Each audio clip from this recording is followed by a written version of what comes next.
అండి, welcome back to my channel. ఈరోజు మన ఛానల్లో ఒక ఎమ్మి బ్రేక్ఫాస్ట్ అండ్ స్నాక్ రెసిపీతో అయితే మీ ముందుకు వచ్చేసానండి.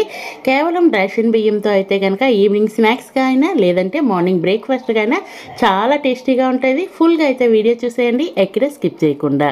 ఇక రెసిపీ స్టార్ట్ చేసుకుందాం. దీనికోసం అయితే ఒక బౌల్ తీసుకొని 1 గ్లాస్ వరకు రేషన్ బియ్యాన్ని తీసుకున్నాను. ఈ రేషన్ బియ్యాన్ని 1-2 సార్లు బాగా వాటర్ వేసుకొని పైన ఉన్న అంతా చెత్తగా ఉంటుంది కదా, ఆ చెత్త అంతా పోయేంత వరకు వాటర్ వైట్గా వచ్చేంత వరకు వీటిని కడిగేసుకోవాలి. ఇలా కడుక్కున్న తర్వాత ఈ బియ్యం నిండేంత వరకు వాటర్ని వేసేసి దీన్ని అయితే కనుక 2 లేదా 3 గంటల సేపు నానబెట్టుకోవాలి. ఇలా 2 గంటల తర్వాత మీకు చూపిస్తున్నాను చూడండి, బియ్యం అనేది చాలా బాగా నానిపోయాయి. మరి ఎక్కువ టైం ఏం పట్టదండి. ఇలా నాని ఉన్న బియ్యాన్ని అయితే కనుక ఈ వాటర్ అంతా తీసేసి, వాటర్ ఏమీ లేకుండా బియ్యాన్ని మాత్రం ఒక మిక్సీ జార్ తీసుకొని మిక్సీ జార్లో వేసేసుకోండి.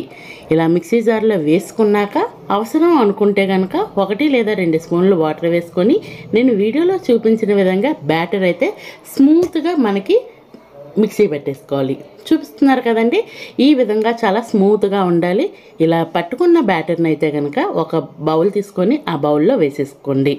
మొత్తం ఈ బౌల్లో వేసుకున్న తర్వాత ఈలోపే నేను ఒక 2 బంగాళదుంపలు ఉడకపెట్టుకున్నాను. దానిపైన ఉన్న పొట్టును తీసేసి ఈ విధంగా ముక్కలైతే కనుక కోసుకొని మిక్సీ జార్లో వేసుకొని అవసరం అనుకుంటే కాస్తంత వాటర్ వేసేసి మెత్తగా పేస్ట్ అనేది రెడీ చేసుకోవాలి.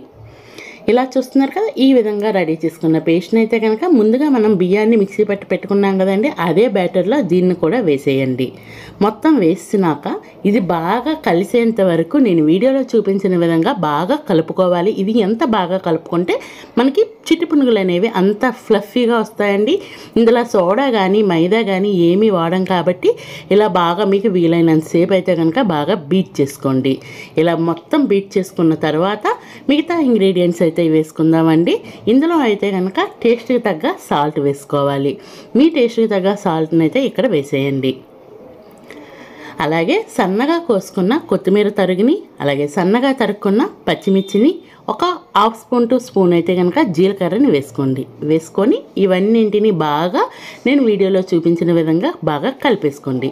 అలాగే ఈలోపైతే మీకు వచ్చిన రిక్వెస్ట్ అండి, మన ఛానల్ ఇంతవరకు ఎవరైనా సబ్స్క్రైబ్ చేయకపోతే ప్లీజ్ అండి సబ్స్క్రైబ్ చేయండి. వీడియో నచ్చితే లైక్ చేయండి, మీ ఫ్రెండ్స్ అండ్ ఫ్యామిలీ మెంబర్స్కి షేర్ చేయండి. చూస్తున్నారు కదండి, బ్యాటర్ అయితే ఈ విధంగా ఉండాలి. మరీ గట్టిగా ఉండకూడదు, అలానే మరీ పల్చగా ఉండకూడదు. ఈ విధంగా మనకి పునుగులు వచ్చేటట్టు అయితే కనుక బ్యాటర్ ఉండాలి. నెక్స్ట్ అయితే ఈలోపే నేను డీప్ ఫ్రైకి ఆయిల్ పెట్టేసుకున్నాను. ఆయిల్ వేడిగా ఉన్న తర్వాత 1 by 1 చిన్న పునుగులుగా వేసుకోండి. పొంగుతూ వస్తాయండి. మనం సోడా వేసుకోకపోయినా కానీ చాలా బాగా పొంగుతాయి. అందుకని చిన్న సైజులో అయితే కనుక మీ కళాయిలో ఎన్ని సరిపోతాయో అన్నింటినీ వేసుకోండి. అలాగే ఇంకా మన ఛానల్లో మంచి స్నాక్ రెసిపీస్ ఉన్నాయండి. మీకు టైం కుదిరితే కనుక మన ఛానల్ని చెక్అవుట్ చేయండి. చాలా టేస్టీగా ఉన్న రెసిపీసే ఉంటాయి. అలాగే సింపుల్గా చేసుకునేవి అయితే కనుక మన ఛానల్లో పోస్ట్ చేస్తూ ఉంటాను కాబట్టి రెగ్యులర్గా ఫాలో అవడానికి అయితే ట్రై చేయండి. ఇలా కళాయిలో ఎన్ని పడతాయో అన్నింటినీ వేసినాక ఒక 2-3 మినిట్స్ అయినాక గరిటె పెట్టేసి అటు ఇటు తిప్పుతూ మంచిగా కలర్ వచ్చేంత వరకు వీటిని అయితే కనుక ఫ్రై చేసుకోండి.